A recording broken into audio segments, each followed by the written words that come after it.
वर्तमान परिस्थिति के बारे में बताना चाहेंगे। अगर हम देखें तो पाते हैं कि सेकेंड वेव में एक विजिबल केस रिडक्शन हम नोट करते हैं। From a peak of 4,14,000 daily cases, अगर हम देखें तो पिछले 24 घंटे में देश में एक रिड्यूस्ड नंबर के हिसाब से 34,703 केसेस रिपोर्ट हुए हैं। हमने देखा है तो पाते हैं कि पिछले 9 दिन से कंटिन्यूस बेसिस पर 50,000 से कम केसेस प्रतिदिन के हिसाब से देश में रिपोर्ट हो रहे हैं। Which shows A reduction in the spread of infection, और यह नंबर भी करीब 111 दिन बाद हम देखते हैं कि इस संख्या में केसेस यहाँ पर अभी रिपोर्ट हो रहे हैं।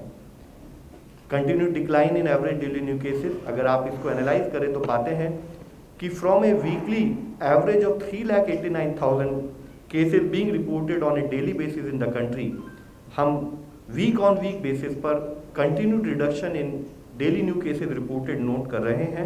और अगर हम पिछले 4 दिन का भी और उससे पिछले हफ्ते का भी देखें तो ऑन एन एवरेज 13% के हिसाब से केसेस में रिडक्शन नोट किया जा रहा है। इसी के साथ ही हम देखें तो पाते हैं कि वह जिले जहां 100 से अधिक केसेस रिपोर्ट हो रहे थे ऑन ए डेली बेसिस, जो 4 मई के समय पर 531 ऐसे जिले थे, उसको 4 जून के समय पर 262 जिले ऐसे रह गए और अब घटते घटते वह 91 डिस्ट्रिक्ट हो गए हैं।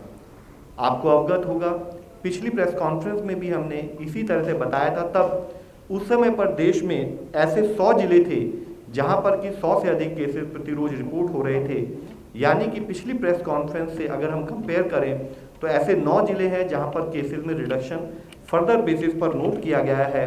और अगर हम मई के 4 मई वाले हफ्ते से कंपेयर करें तो 440 डिस्ट्रिक्ट ऐसे हैं देश में जहां पर कि रिडक्शन इन केसेस विजिबल वे में नोट किया गया है।